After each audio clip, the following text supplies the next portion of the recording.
Doctor Prachi Sathe, त्या सध्या director department of critical care medicine Ruby Hall Clinic, practising doctor आहे. त्यांचं ट्रेनिंग झालं UK मध्ये on international fellowship from Royal College of Physician Edinburgh for comprehensive training in critical care medicine.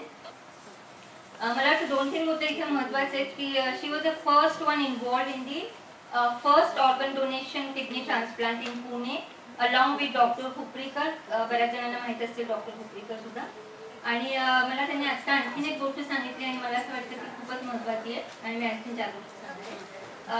त्यांनी on the वर्ज of life and death या नावाचं पुस्तक लिहिलेलं आहे 2008 मध्ये आणि त्याचं मराठी पण अवेलेबल आहे. त्याचं नाव आहे जीवन मृत्यूच्या सीमारेषेवरून. It has 1 to 2 awards. माझ्या मते इट्स अ ह्यूज अचीवमेंट. आणि त्याचं मला वाटतं कोर थीम अशी होती reaching ICU science to general public, removing fear of ICU from people's mind. माझ्या मते खूपच आता आपण सारा वेळ बोलतो की आपल्याला एन्झायटी होते, माहीत नसल्यामुळे एन्झायटी असते आणि बरेच वेळा आपले ताणतणाव आपल्या बाजूला पेशंट किंवा पेशंटच्या फॅमिली मेंबर्स म्हणून. तर मला वाटतं हे मी वेबसाईटवरती लिंक टाकणार आहे, जर त्याचं काही ब्लर वगैरे अवेलेबल असेल तर बऱ्याच लोकांना कळेल. 2008 आणि मला असं टेम्पटेशन झालं की आम्ही रिव्ह्यू करायला पाहिजे IGME कारण मी पहिल्यांदाच ऐकलं नाव. आणखीन 2 मुद्दे असे आहेत त्यांच्या ओळखीच्या संदर्भातले.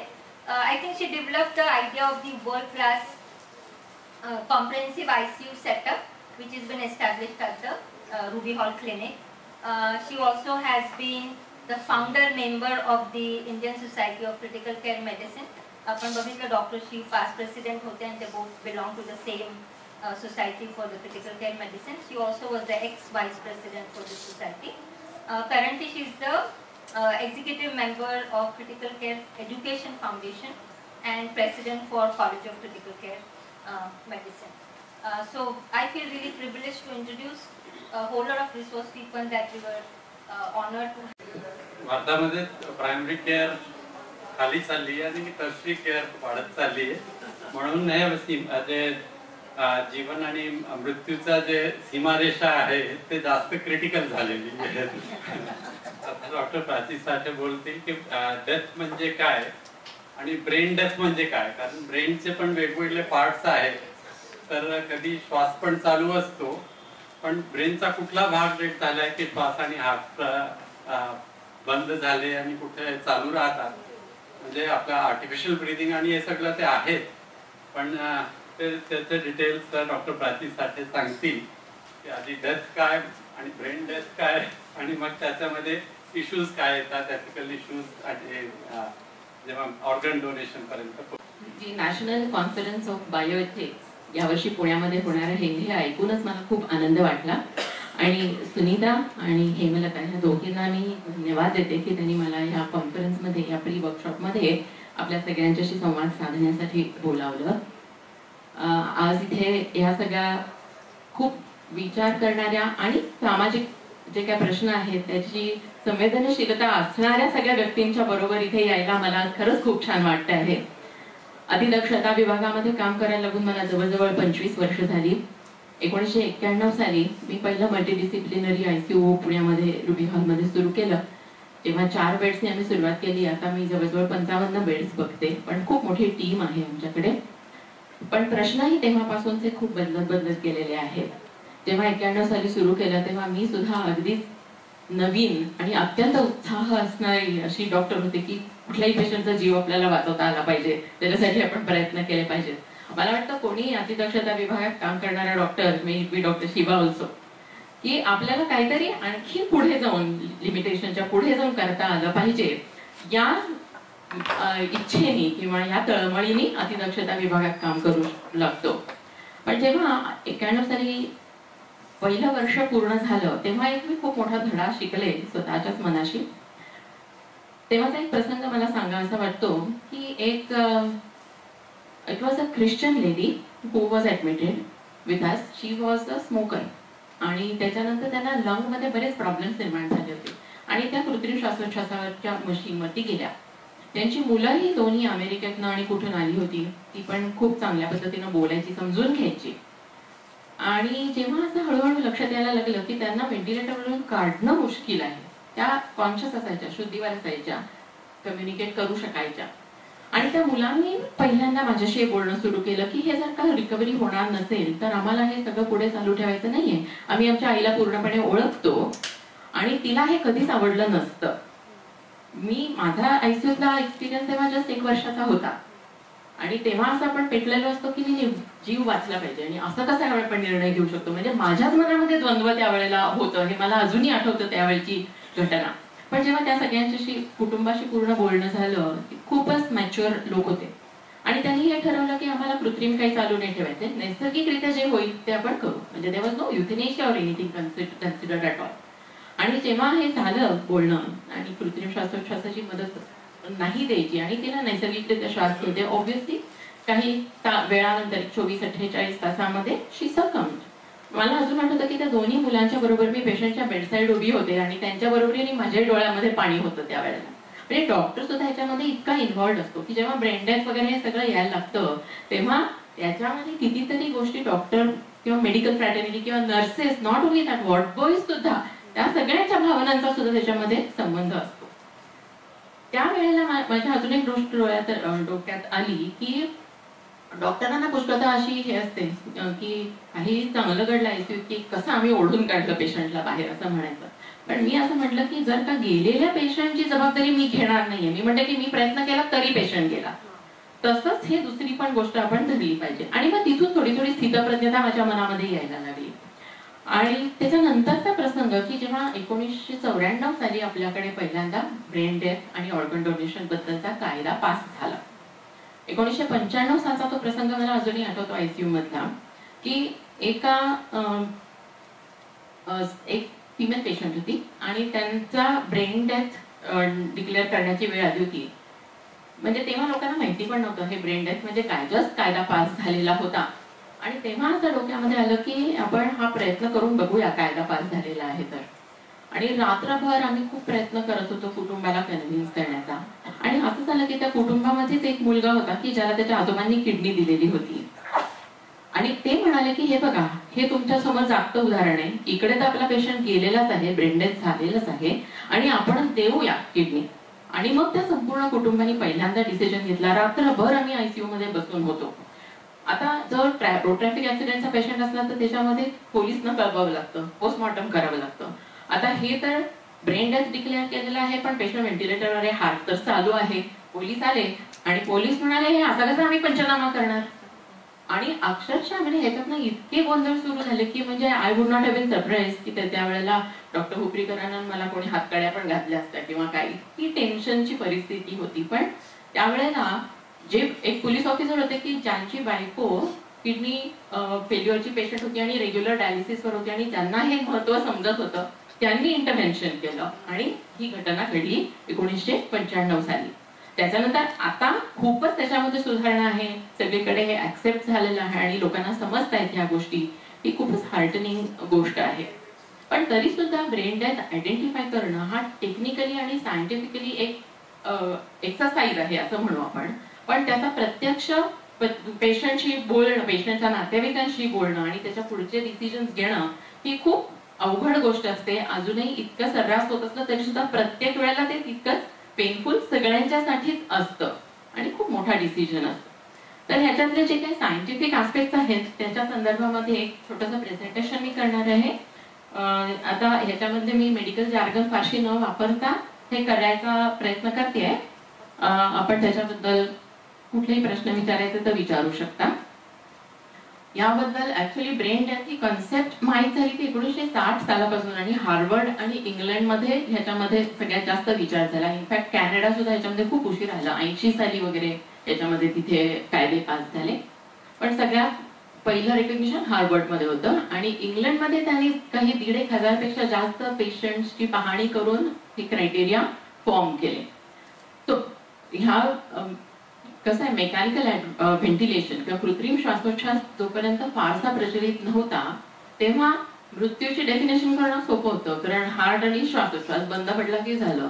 पण कृत्रिम श्वासोच्छ्वासाची मदत द्यायला लागल्यावर त्याच्यामध्ये डिस्पॅरिटी निर्माण झाली की श्वास तर घेत नाहीये पेशंट पण हृदय चालू आहे आणि कृत्रिम श्वासावर शरीराची हे चालू आहे, काम चालू आहे, मग ह्याला डेड म्हणायचं की जिवंत म्हणायचं, हा मुद्दा लागला. आणि मग तिथून पुढे ब्रेन डेथच्या कन्सेप्ट किंवा संकल्पना पुढे यायला लागल्या की जेव्हा शरीर चालू असू शकतं पण मेंदू मृतवत, म्हणजे मेंदू शरीरावर काहीही कंट्रोल करू शकत नाही किंवा any meaningful existence of that organism त्या व्यक्तीचा व्यक्ती म्हणून अस्तित्वात असू शकत नाही, पूर्णपणे कृत्रिम गोष्टींवर अवलंबून असं त्याचं अस्तित्व राहू शकतं.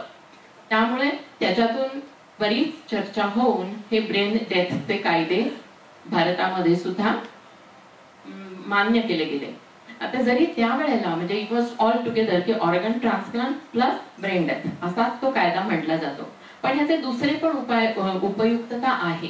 आता कितीतरी वेळेला मला असं लोकांकडनं ऐकायला मिळतं किंवा काही वेळा खेड्यातले लोक म्हणतात ते पेशंट कधीच गेलेला आहे तिथे उगीच व्हेंटिलेटर लावून ठेवला आहे, अशी एक आयसीयू बद्दलची मिसकन्सेप्ट समाजामध्ये आहे की त्यांना काहीतरी काढायचे पैसे म्हणून व्हेंटिलेटर लावून ठेवलाय. असं कधीच होऊ शकत नाही. डेड पेशंट आपण कधीच व्हेंटिलेट करून ठेवू शकत नाही, ते लाकडाच्या ओंडक्यासारखं शरीर होऊन जातं, अशी शक्यताच नसते. म्हणजे पण हृदय चालू आहे आणि कृत्रिम श्वासोच्छ्वास चालू आहे, अशा वेळेला समजा काही कारणाने आता कॅन्सरचा पेशंट असेल किंवा खूप सिव्हिअर सेप्टिसिमियाचा पेशंट असेल की ज्याचे ऑर्गन दुसऱ्या पेशंटला नाही वापरू शकत आपण, पण तरी सुद्धा जर त्या व्यक्तीला किंवा कुटुंबाला असा निर्णय घ्यायचा असेल की आम्हाला हे पुढे चालू ठेवायचं नाहीये, तर ब्रेन डेथ क्रायटेरिया फुलफिल होत असले तर आपण कृत्रिम श्वासोच्छ्वास बंद करण्याचा निर्णय घेऊ शकतो. म्हणजे हा ह्याचा दुसरा उपयोग आहे. फक्त ऑर्गन डोनेशन साठी त्याचा उपयोग आहे असं नाहीये, पण ज्याला फ्युटाईल केअर म्हणतात की ज्या मेडिकल केअरचा पुढे उपयोग होणार नाहीये अशी केअर बंद करण्यासाठी सुद्धा आपल्याला काही कायदेशीर सपोर्ट लागतात, सायंटिफिक सपोर्ट लागतात, ते सुद्धा आपल्याला ब्रेन डेथच्या लॉ मुळे कायद्यामुळे मिळू शकतात.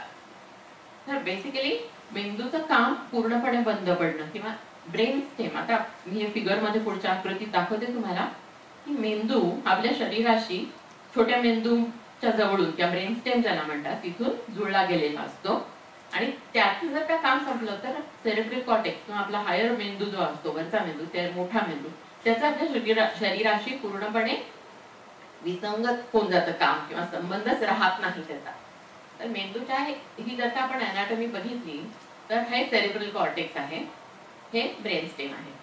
ओके, म्हणजे हा जो छोटा मेंदू इथे दाखवला जातो, आपण नेहमी म्हणतो की छोट्या मेंदूचं काम खूप महत्वाचं असतं आणि त्याला इजा झाली तर माणूस लगेच मरू शकतो. तर त्याच्यामध्ये एक रेटिक्युलर ऍक्टिव्हेटिंग सिस्टीम म्हणून बरेचसे नर्व फायबर्स खाली वर जात असतात आणि मेंदूच्या बऱ्याचशा भागामध्ये त्याचं जाळं करून एकमेकाशी कॉन्टॅक्ट करून संपूर्ण जागृतावस्था पेशंटची मेंटेन केली जाते. इव्हन झोपेत सुद्धा जागृतावस्था जी स्वतःच्या मेंटेनन्ससाठी असते. तर जेव्हा ब्रेनस्टेम निकामी होतं त्यावेळेला ही रेटिक्युलर ऍक्टिव्हेटिंग सिस्टीम बंद पडते आणि दॅट इज द टाइम की जेव्हा आपलं कॉग्निशन, व्हॉलंटरी मुवमेंट किंवा सेन्सेशनला रिस्पॉन्स ह्या सगळ्या गोष्टी बंद पडायला लागतात. याला म्हणतात की ब्रेन स्टेम डेथ. ब्रेन स्टेमचे हे 3 भाग असतात, मिड ब्रेन, पॉन्स आणि मेड्युला, आणि जे तिथून पुढे खाली स्पायनल कॉर्डकडे किंवा पाठीच्या मणक्यांमध्ये मज्जातंतूमध्ये पुढे जातात. तर इथल्या ह्या जे मिड ब्रेन आहे त्याचे काम चालू आहे की नाही हे बघण्याच्या काही काही सायन्स असतात. जेव्हा आम्ही पेशंटला तपासतो तेव्हा म्हणतो हात वर करा, पेशंट हात वर करतो, म्हणजे काही कळतं की काही काही भाग कुठला काम करतोय किंवा नाही करतोय. तशा या काही काही गोष्टी असतात. तर मिड ब्रेनचं काम आहे तिथे कुठल्या गोष्टी आहेत, आपली जी बाहुली आहे डोळ्यातली त्याच्यावर उजेड टाकला की ती लहान मोठी होते हे आपल्याला सगळ्यांना माहिती आहे, ते काम इथे होतं. आणि डोळ्याच्या हालचाली, ज्या कोऑर्डिनेटेड हालचाली असतात डोळ्याच्या, त्याचं सेंटर इथे आहे. तर जेव्हा मिडब्रेन काम करेनासा होतो तेव्हा त्या हालचाली बंद पडतात. पॉन्स मध्ये इतर काही हालचाली असतात, इतर काही सेंटर्स असतात ज्याच्यामध्ये आता डोळ्यात आपल्याला काहीतरी घाण जाते असं वाटलं तर डोळा पटकन मिटला जातो आपला, किंवा आपण कापसाचा धागा लावला तर डोळा बंद होतो, त्याला कॉर्नियल रिफ्लेक्स म्हणतात. आणि डोळ्याच्या कॉन्जुगेट हालचाली किंवा दोन्ही डोळे एकीकडे जाणं ही कॉन्जुगेट हालचाल आहे, ह्याचं सेंटर पॉन्स मध्ये असतं. आणि तिसरा भाग आहे मेड्युला. त्या मेड्युला मध्ये काय असतं, इतर क्रॅनियल नर्व्ह, म्हणजे जिथे आपल्याला आता आपण उलटी काढण्यासाठी बोट कसं लावतो तसं लावलं तर जे जो गॅग रिफ्लेक्स येतो किंवा उलटी सारखं होतं त्याला गॅग रिफ्लेक्स म्हणतात. तर तो एक खूप मोठा आम्हाला निदर्शक असतो की ब्रेनस्टेमचं काम चालू आहे की नाही.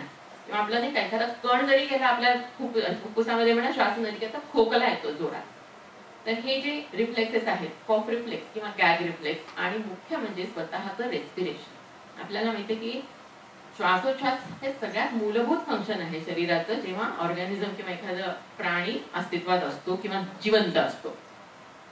आणि ह्या सगळ्याच्या मधून ही ऍक्टिव्हेटिंग सिस्टीम चालू असते. सो ही रेटिक्युलर ऍक्टिव्हेटिंग सिस्टीम आपल्याला पुढे मागे सगळे जे सिग्नल्स असतात सेन्सरी आणि मोटर आणि आपल्या आत काही चालणारे, हे सगळे आपल्याला जागृत अवस्था टिकवून ठेवण्यासाठी ही रेटिक्युलर ऍक्टिव्हेटिंग सिस्टीम काम करत असते.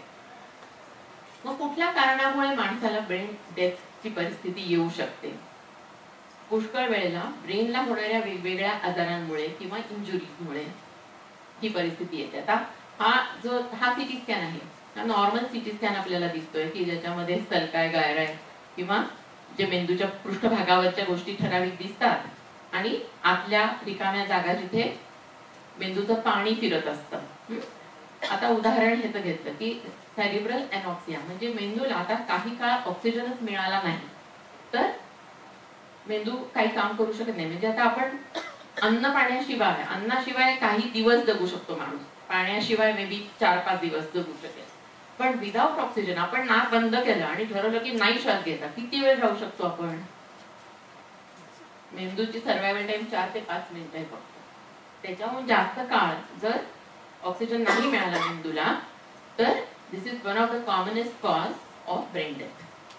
कितीतरी वेळेला असे आमच्याकडे पेशंट आणले जातात की कुठे बाहेर काही चालू असताना किंवा इतर काही कारणाने किंवा घरी अचानक हृदयक्रिया बंद पडली आणि कृत्रिम श्वासोच्छ्वास आणि कृत्रिम पंपिंग करून चालू केलं आणि आणलं पेशंटला, तर हार्ट चालू होतं, मसल्स चालू होतात, पण मेंदूचं काम चालू होत नाही, कारण मेंदू ऑक्सिजनचा आपल्याकडे साठा नाही ना शरीरामध्ये, त्यामुळे जस्ट 4 ते 5 मिनिटाच्या वर मेंदू जगत नाही.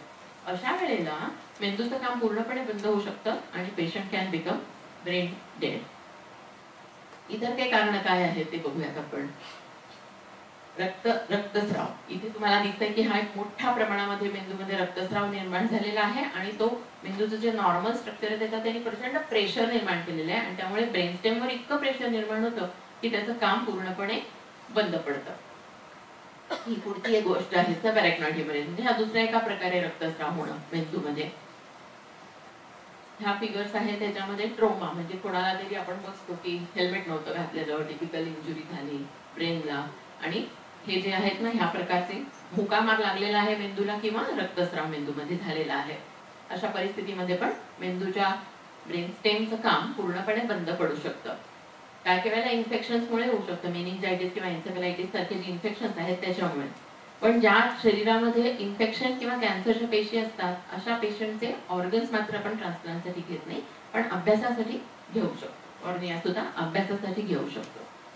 तर मेकॅनिझम काय आहे ह्याच्यामध्ये की जेव्हा अशा प्रकारे कुठलीही इंजुरी होते मेंदूला किंवा मेंदूच्या ज्या पेशी आहेत त्यांना, तर मेंदूच्या पेशींची सूज यायला लागते. आणि आपल्याला माहिती की कवटी ही आपली लिमिटेड आहे, तिथली स्पेस लिमिटेड आहे, त्यामुळे आज जर का सूज वाढत गेली तर काय होणार? प्रेशर वाढणार. ते प्रेशर वाढल्यामुळे ते प्रेशर आपल्या मेंदूच्या ब्रेन स्टेम वरती येतं आणि त्यामुळे ते त्याचं काम त्याला हर्निएशन म्हणतात. म्हणजे छोट्याशा भोकातून जर एखादी आपण धावून गोष्ट घालवली तर कशी डिस्ट्रॉट होऊन जाईल आणि त्याचं सगळं नॉर्मल स्ट्रक्चर बंद पडतं.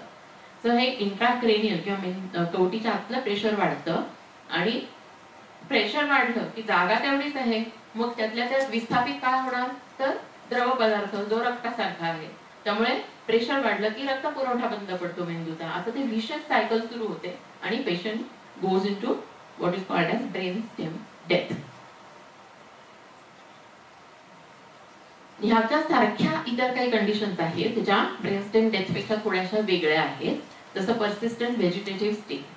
याचं सगळ्यात महत्वाचं उदाहरण आपल्या सगळ्यांना माहिती आहे, रिसेंटली ते केईएम हॉस्पिटल मधली नर्स, ही जी म्हटलं तर जिवंत होती पण मेंदूचं काम काहीच चालू नव्हतं, कॉग्निटिव्ह काम काहीही चालू नव्हतं, पण मुळातल्या मूलभूत सगळ्या प्रक्रिया शरीरामध्ये चालू होत्या. So this is something called as persistent vegetative state. Locked in syndrome म्हणजे काय होतं की पेशंट स्वतःच्या शरीराची एकही स्नायू हालचाल करू शकत नाही पण कॉन्शियस असतो. त्याला लॉकटेन सिंड्रोम म्हणतात. कितीतरी वेळेला असे पेशंट आम्ही बघितलेले आहेत ब्रेन स्टेमच्या काही भागातल्या इंजुरीमुळे की ज्यांना म्हटलं हो असेल तर डोळे मीट, तर फक्त म्हणजे डोळ्याची हालचाल होऊ शकते. अशा पद्धतीनं काहीतरी कम्युनिकेशन त्यांच्याशी राहू शकतं, पण पूर्ण बाकीच्या शरीरावरती काही कंट्रोल नसतो. कित्येक वेळेला रेस्पिरेशन सुद्धा गेलेलं असतं. पण ही एक डिफरन्शियल डायग्नोसिस ज्याला आम्ही म्हणतो तशी लॉकटेन सिंड्रोमची स्टेट आहे किंवा मिनिमली रिस्पॉन्सिव्ह स्टेज त्याला म्हटलं जातं. आता ह्याच्या आपण सगळ्या डिटेल डिस्कशनमध्ये सायंटिफिक डिस्कशनमध्ये जायची गरज नाही, पण ह्या पुष्कळशा ब्रेन डेथच्या जवळच्या गोष्टी आहेत किंवा मृतवत झालेल्या मेंदूच्या सारख्याच ह्या घटना आहेत. तर पर्सिस्टंट व्हेजिटेटिव्ह स्टेट मध्ये काय असतं, पेशंट झोपू शकतो, जागा होऊ शकतो, आपल्याला जाणवतं, फीडिंग चालू असतं ट्यूबनी, पण मिनिंगफुल एक्झिस्टन्स काहीही नाही. So no response to environmental stimuli आणि बाकी काहीही त्याचा उपयोग होत नाही. तर लॉकटेन सिंड्रोम मध्ये ह्या एका ठराविक ठिकाणी ब्रेन मध्ये लीजन निर्माण होऊ शकतं की तिथे रक्तपुरवठा नाही आहे आणि अशा याच्यामध्ये कम्प्लीट पॅरालिसिस होतो, पण कॉन्शियसनेस प्रिझर्व केलेला असतो आणि प्रिझर्वड आय मुवमेंट जसं मी म्हटलं. पाणी हवंय का तर डोळे मीट, पेशंट डोळे मिटू शकतो. दुखतंय का 2दा डोळे मीट करू शकतो. तर हे locked in syndrome is very painful actually to manage such patients also. म्हणजे फॅमिलीला सुद्धा ते खूप अवघड होतं, डिसिजन घेणंही खूप अवघड असतं. आणि मिनिमली रिस्पॉन्सिव्ह स्टेट ने मल्टीफोकल ब्रेन इंजुरी ज्याच्यामध्ये असते. आता आपल्याला करायचं काय आहे ब्रेन डेथ डिक्लेअर करण्यासाठी बेसिकली एक तर शंका पहिल्यांदा मनात आली पाहिजे आणि ती टिपिकली जी डॉक्टरची टीम करत असते त्याच्या नातेवाईकांना घरात त्या दिवशी कोणी पण फोन केल्यावर कळतं की ते डायबेटिक आहेत आणि मग त्यांना पटकन जर शुगर दिली, ग्लुकोज दिला तर तो पेशंट पूर्ण रिकवर होऊ शकतो. म्हणजे त्याचे सुद्धा काही तास असतात, पण हे ट्रीटेबल कॉज झालं. तर हे असे ट्रीटेबल कॉजेस सगळे आपल्याला पूर्णपणे रूल आउट करावे लागतात. जसं सिडेटिव्ह एक मी म्हटलं, हायपोग्लायसिमिया, लो शुगर जाणं म्हटलं, ड्रग इंटॉक्सिकेशन किंवा पॉइझनिंग, वेगवेगळ्या प्रकारची औषधं जशी म्हणजे अफू वगैरे अशा प्रकारची औषधं पण असू शकतात. इलेक्ट्रोलाइट किंवा ऍसिड बेस इम्बॅलन्स. म्हणजे अजून एक महत्वाची गोष्ट म्हणजे कोल्ड वॉटर इमर्शन. आपल्याला माहिती की थंड पाण्यामध्ये, अगदी बर्फासारख्या थंड पाण्यामध्ये जर एखादी व्यक्ती बुडली तर कोल्ड स्टोरेज मध्ये गेल्यासारखं शरीर होतं, पण मेटाबॉलिक रेटही खूप कमी होतो.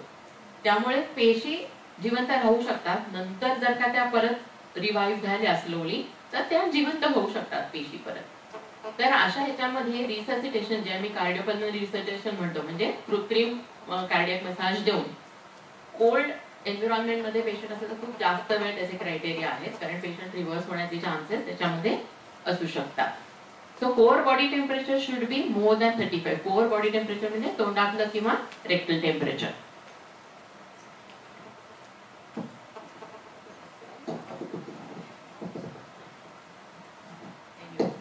हॅलो.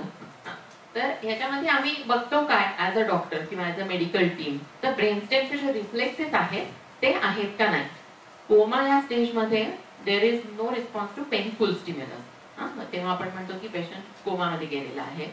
म्हणजे कुठे पेनफुल सगळ्यात जास्त आपल्याला माहिती आहे, नखाना दाब दिला प्रचंड तर it's very painful, we cannot tolerate it. त्याला काहीतरी तरी रिस्पॉन्स आला पाहिजे. पेशंट झोपेत असला किंवा औषधाच्या ह्याच्याखाली असला किंवा स्टर्नल ड्रग असं हे बेडसाईड आम्ही देतो प्रेशर, किंवा सुप्रा ऑर्बिटल प्रेशर, डोळ्याच्या वरती जोरात प्रेशर देणं किंवा कानाच्या पाळीला असं जोरात चिमटा काढणं, हे मुद्दामून केलं जातं टू डिफाईन की पेशंटचा रिस्पॉन्स आहे की नाही. आणि रिफ्लेक्सेस मेडिकली आम्ही जे पाहतो ते म्हणजे प्युपिलरी रिफ्लेक्स आणि आय मुवमेंट, डोळ्यात उजेड टाकून आणि डोळ्याच्या हालचाली बघणं, facial sensation, facial response back to pain, gag reflex मी मगाशी एक्सप्लेन केलं तसं, आणि कॉफ रिफ्लेक्स, खोकला येतोय की नाही, म्हणजे स्वतःच्या श्वासनलिकेचं प्रोटेक्शन स्वतः करता येते की नाही. खोकला इज अ प्रोटेक्टिव्ह रिफ्लेक्स. तर ह्या गोष्टी कशा पाहिल्या जातात हे क्विकली दाखवते मी तुम्हाला की हे जे बघितलं जाते उजेड टाकून डोळ्यामध्ये त्याची हालचाल, जर का प्युपिल किंवा बाहुली डोळ्याची डायलेटेड असेल अशी मोठी आणि ती उजेड टाकून कॉन्स्ट्रिक्ट होत नाहीये, so that is called as loss of pupillary reflex. हे थोडंसं माहितीसाठी सांगते फक्त. तसंच ह्या डोळ्याच्या हालचाली आहेत की मान आपण जर हलवली तर डोळे ऑटोमॅटिकली हालतात, that is a conjugate movement, आणि ती ह्याच्यामध्ये बघितली जाते की असं पटकन मान हलवून. ह्याच्यामध्ये ऑफकोर्स आम्हाला बघायला लागतं की मानेला काही इंजुरी नाहीये ना, आणि मग ते बघताना जर का हालचाल होत असेल तर ह्याचा अर्थ ब्रेन स्टेम इज इंटॅक्ट, जर ती हालचाल गेली तर नाही intact. So this is called as oculocephalic response. Cold caloric testing कानामध्ये जर थंड किंवा गरम पाणी टाकलं तर एक ठराविक प्रकारच्या डोळ्याच्या कॉन्जुगेट हालचाली होतात, त्या पण बघितल्या जातात before we declare brainstem death or brainstem science. As you can see here, त्याच्या ठराविक हालचाली ऑब्झर्व केल्या जातात. कॉर्नियल रिफ्लेक्स मी सांगितलं, डोळ्याला कापूस लावून बघणं की डोळा मिटतोय का, या पद्धतीनं. दुसरा रिफ्लेक्स आहे जॉ रिफ्लेक्स, जेव्हा असा हात इथे टॅप करून जॉ हलतोय की नाही ते पाहिलं जातं.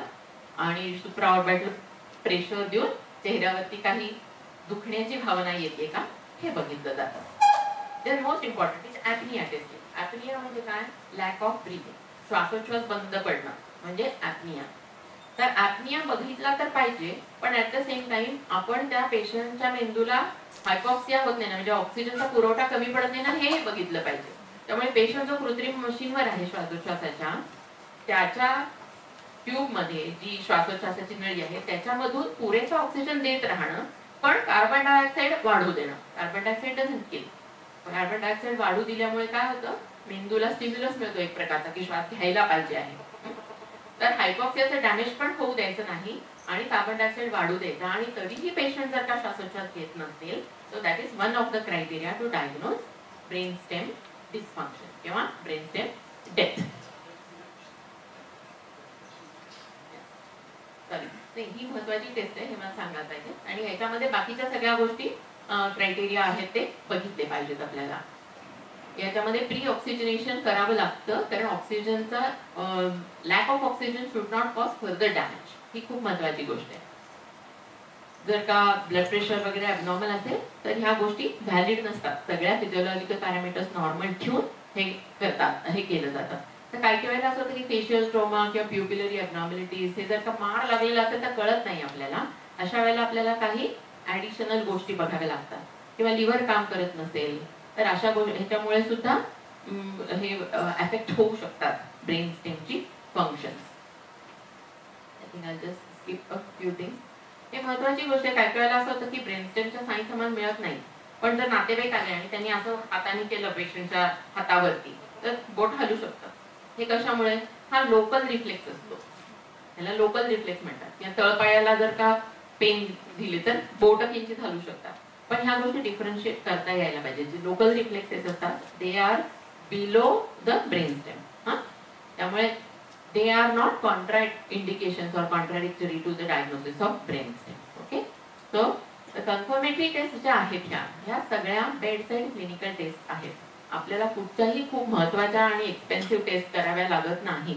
त्याच्यामध्ये ब्रेनस्टेमच्या सायन्स बघणं आणि त्याच्यासाठी नियम काय आहेत जे भारताने पण ऍक्सेप्ट केलेले आहेत की there is a panel of doctors who have been recognised, म्हणजे जे ट्रेंड आहेत आणि ज्यांचं ह्याच्यामध्ये ट्रेनिंग होऊन कन्फर्म झालेलं आहे, अशा डॉक्टर्सचा सेट 2 डॉक्टर्स या सगळ्या बेडसाईड तपासण्या करतील आणि परत 6 तासांनी सेम टेस्ट केल्या जातील की त्याच्यामध्ये काही फरक नाहीये ना हे बघितलं जाईल. आणि मग ह्या क्लिनिकल डायग्नोसिस वरती सुद्धा ब्रेनस्टेम डिक्लेअर करता येऊ शकतो. पण जर खूपच काही शंका असेल तर ऍडिशनल काही टेस्ट केल्या जातात, जशा काही EEG, ब्रेनचा ग्राफ, जसा फरक त्याच्यामध्ये दिसू शकतो, किंवा त्याच्यामध्ये सेरेब्रल अँजिओग्राफी, MRI आणि ब्रेनची अँजिओग्राफी केली करता येऊ शकतं की ज्याच्यामध्ये ब्रेन मध्ये सर्क्युलेशन नाहीये, किंवा टेक्निशियन स्कॅन. ह्या डिटेल गोष्टी मला वाटतं आपल्याला आता काही द्यायची गरज नाहीये. पण अशा काही ऍडिशनल टेस्ट जर खूप प्रॉब्लेमॅटिक कंडिशन असेल तर आपण करू शकतो. Okay, so most important thing is ह्या गोष्टीचा आपण योग्य पद्धतीनं वापर केला पाहिजे. लोकांना आता we should thank media for reaching this scientific facts to public. Brain death declare करणं ह्याच्यामध्ये प्रायमरी डॉक्टर जो रिस्पॉन्सिबल आहे त्याच्या संपूर्ण काळजीसाठी त्याची इन्व्हॉल्वमेंट असायला हवी. पण जे लोक ट्रान्सप्लांट करणारे आहेत, म्हणजे those are belonging to the beneficiary part of this whole process, they should not be involve in diagnosing brain death और डिक्लेअरिंग ब्रेन डेथ. ही खूप महत्वाची एथिकल गोष्ट, एथिकल इश्यू ह्याच्यामध्ये येतो. त्यामुळे नेफ्रोलॉजिस्ट किंवा आता लिव्हर ट्रान्सप्लांट मधले जे हिपॅटॉलॉजिस्ट, they are not involved in this, they are not allowed to get involved in this. Okay, concern for man and his fate must always form the chief interest of all technical endeavors. Never forget this in the midst of your diagrams and equations. त्यामुळे human aspect हा जो आहे या केअरचा तो आपण कधीच विसरता कामा नये, हे आपण सगळ्यांनी लक्षात ठेवलं पाहिजे. तर ऑर्गन डोनेशन, ऑर्गन ट्रान्सप्लांट आणि दुसऱ्या गरजू व्यक्तीला त्याचा उपयोग होणं हा त्याचा एक खूप मोठा व्यापक भाग आहे. पण at the same time futility of treatment मधून काढणं, कारण काय आपल्याला माहितीये की अक्षरशः आयसीयू ची ट्रीटमेंट 15 दिवस 3 आठवडे चालली तर एखादं कुटुंब किंवा एखाद्या कुटुंबातल्या मुलाच्या शिक्षणावर आघात होऊ शकतो, इतका खर्च त्याच्यामध्ये होऊ शकतो. त्यामुळे फ्युटाईल केअर चालू ठेवायला नको, ह्यासाठी सुद्धा ह्याचा आपण वापर करू शकतो, हे आपण लक्षात. मी असं ऐकलंय की ब्रेन डेड असेल तरच ऑर्गन डोनेशन करता येतं, पण याच्यातली थोडे गैरसमज आहेत असंही मला वाटलं, तर ते थोडे स्पष्ट केले तर बरं होईल.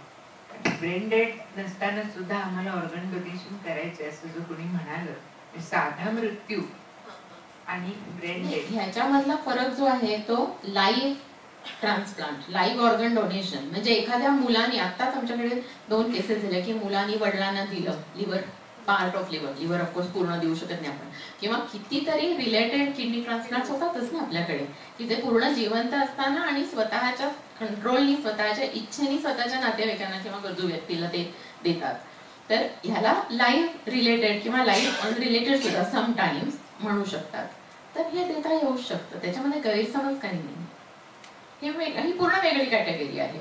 आणि कॅडॅवर हा शब्द मला वापरायला आवडत नाही खरं म्हटलं तर, पण म्हणजे organ donation after brain death ही वेगळी कॅटेगरी आहे. नॉन हार्ट बीटिंग डोनेशन करता येतं, म्हणजे तिथे आता ब्रेन डेथ असलं की heart is beating and then you are non heart beating transplant ही खूप रिस्की गोष्ट आहे, कारण जेव्हा हार्ट बीटिंग असतं तेव्हा तिथे सगळीकडे ग्लुकोज आणि ऑक्सिजन त्या ऑर्गन्सना मिळत असतो, त्यामुळे त्याची स्थिती चांगली असते की जे ट्रान्सप्लांट केल्यानंतर त्याचे सर्व्हायव्हलचे चान्सेस खूप चांगले असतात. पण इमिजिएट डेथच्या वेळेला नॉन हार्ट बीटिंग ट्रान्सप्लांट सुद्धा जगामध्ये त्याच्याबद्दलचा विचार चालू आहे, काही ठिकाणी होतात सुद्धा. पण त्याचा overall quality of transplant may not be very good because organs might have suffered some damage. फक्त डोळे कॉर्निया तर आपल्याला माहितीये की ते आफ्टर डेथ कॉर्नियाचं सर्व्हायवल असतं, ते it is not like that way a live organ.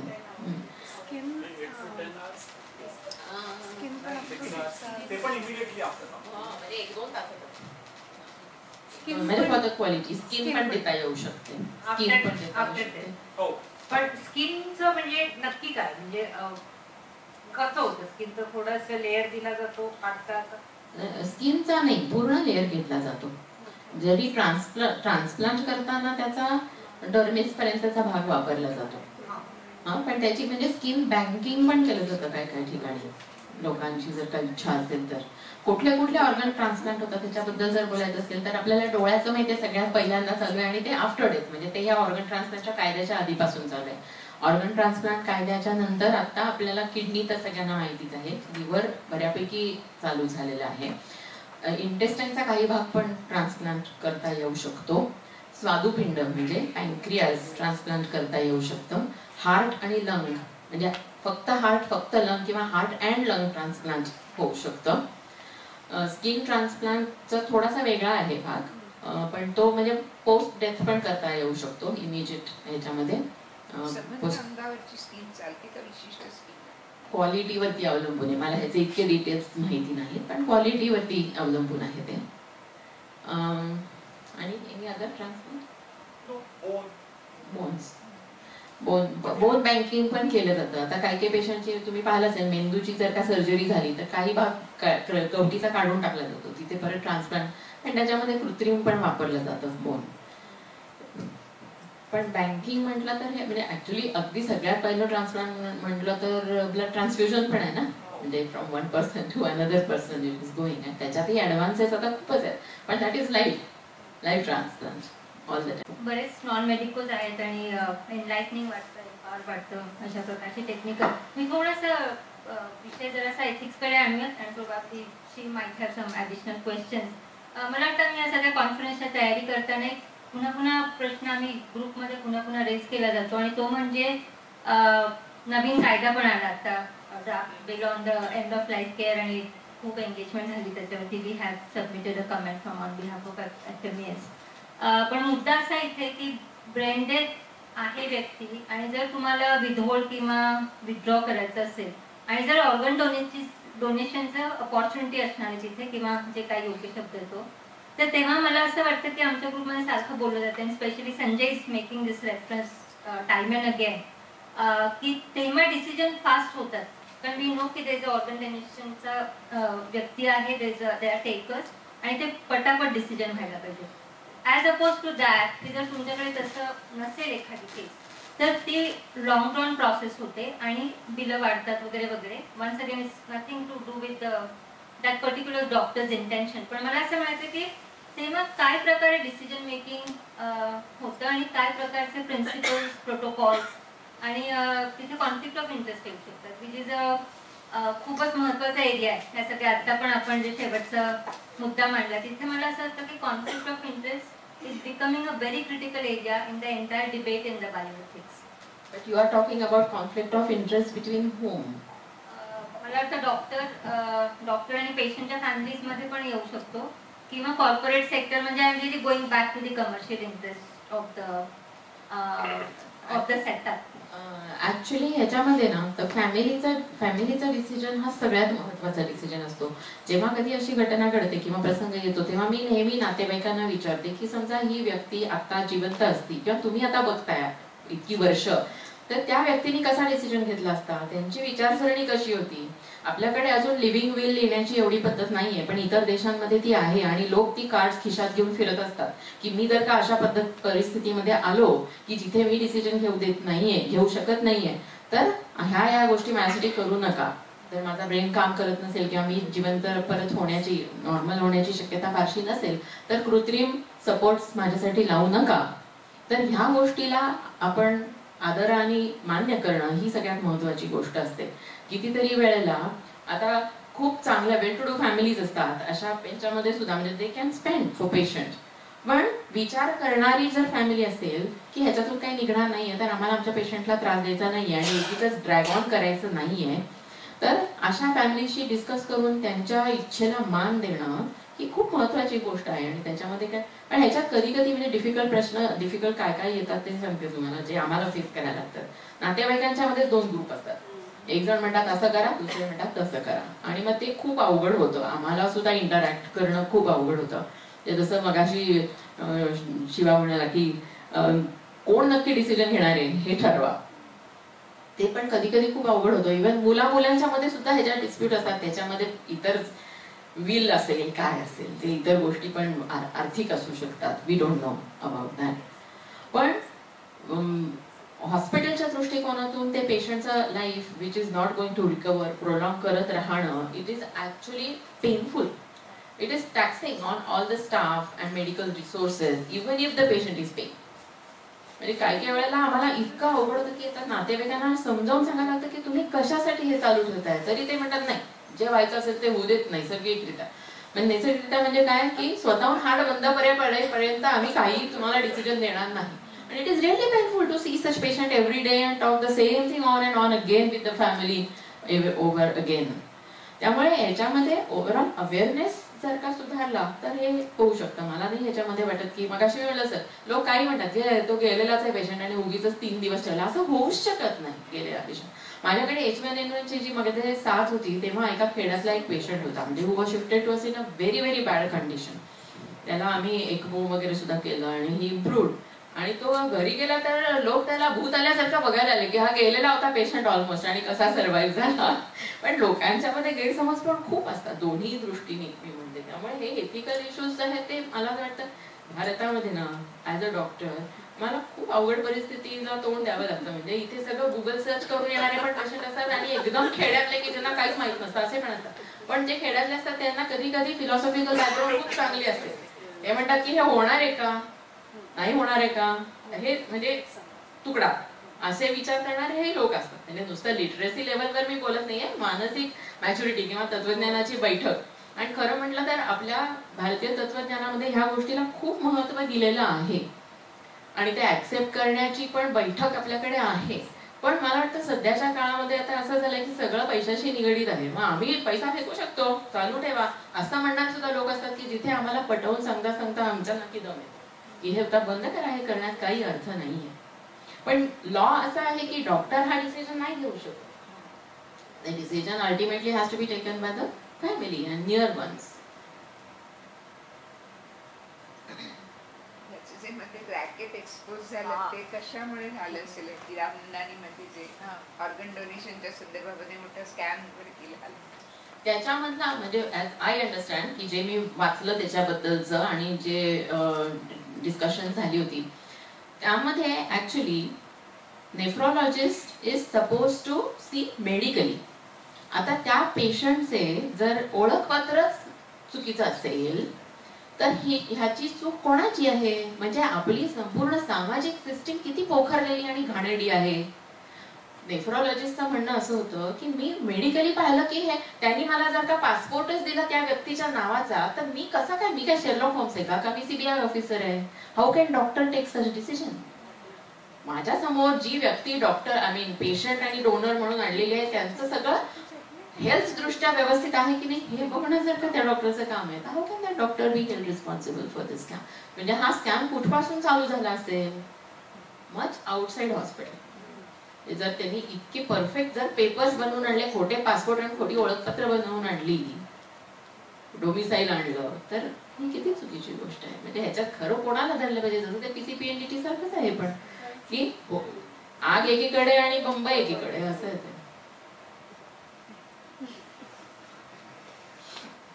असं पण वाचलेलं आहे की जे बांगलादेश मधून आसाम मध्ये येतात ना त्यांच्याकडे नाहीये, होत नाहीये, त्यांचे पण ऑर्गन डोनेशन साठी त्यांना फसवून वापरलं जातं.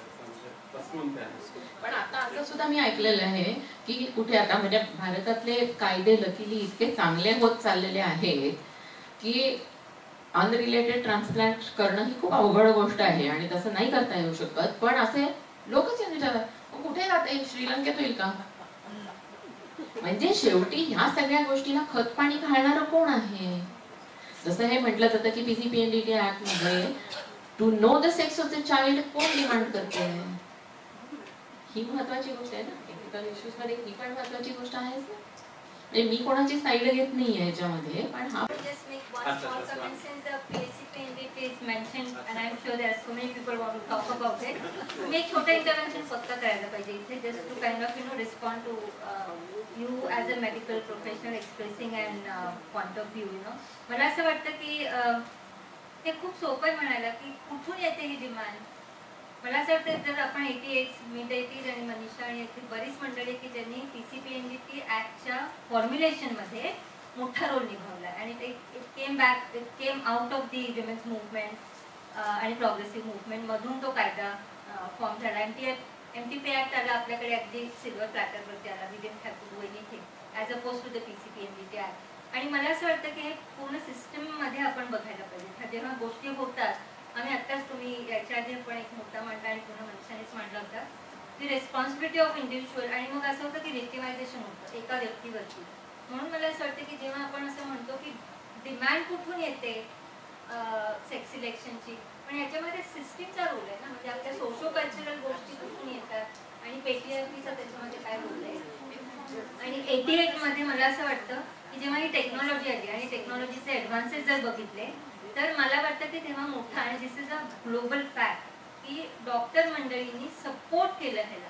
जर तेव्हा डॉक्टर मंडळींनी म्हटलं असतं ना की आम्ही हे करणार नाही तर मला वाटतं त्यांचा मोठा रोल होता की तुम्ही I fully agree with this that ethically aware doctor should. पण मी आताच बोलत होते विद्यार्थ्यांची की 50 वर्षापूर्वीची गोष्ट. मी आणि माझी बहीण आम्ही दोघी बहिणी आहोत. माझी आई तेव्हापासून नोकरी करते मला माहिती आहे आणि मला लहानपणी सुद्धा हे माहिती आहे की बाकीचे कुटुंबातली मंडळी माझ्या आईला खूप प्रेशराईज करायची की अरे उद्या ना तुझे मूल मी सांभाळते असं करून. माझी आई म्हणली मी 2 मुलं सांभाळू शकते. या दोघी मुली आहेत, या मुली आहेत किंवा मुलं आहेत, इट इज इमटेरियल. अशा ह्याच्यामध्ये मी वाढलेली आहे. त्यामुळे आय फुली अग्री विथ की तो मानसिक एथिक्स जे आहे ते असायला पाहिजे. Thank you doctor. Make the distinction between withholding withdrawing therapy and the next session is on euthanasia and brain death. So they are all related things. Brain death म्हणजे पूर्णपणे डेथ होणं आणि त्याच्यात मग कायदेशीर आपल्याला डिक्लेअर करता येतं की this person is dead and so you can harvest organs and withdraw the ventilator. तर डॉक्टर प्राची साठे जे म्हटले की आपण in the context of organ donation आपण ब्रेन डेथ डिक्लेअर करू शकतो. पण समजा नातेवाईकाने रिफ्यूज केलं की ऑर्गन डोनेशन आम्हाला करायचं नाहीये तर आपण ब्रेन डेथ डिक्लेअर करू शकतो. असं डॉक्टर्स फेस अ पिक्विंट सिच्युएशन. सो आम्ही डिक्लेअर करू शकतो म्हणजे युनिलॅटरली आम्ही करू शकत नाही. तर आम्हाला मग नातेवाईकांना एक्सप्लेन करू आणि मग ते करायला लागतं. आणि then it becomes akin to आम्ही जे विथहोल्डिंग विड्रॉइंग थेरपी म्हणतो. जेव्हा कंडिशन अशी असते की त्याच्यात इम्प्रुव्हमेंट होणं शक्य नाही तेव्हा मशीन काढणं हे जे आहे ते विथ कन्सेंट आपण जसं मागच्या सेशनमध्ये डिस्कस केलं ते आहे. आणि ते कसं एक नेगेटिव्ह काइंड ऑफ थिंग म्हणजे आपण we are not going to give or we are going to remove something which is not helping. Whereas जेव्हा आपण युथेनेसिया म्हणतो युथेनेसिया मीन्स की आपण काहीतरी ऍक्टिव्हली करणार आहे टू कॉज. ही जस्ट क्लॅरिटी मला आणायची.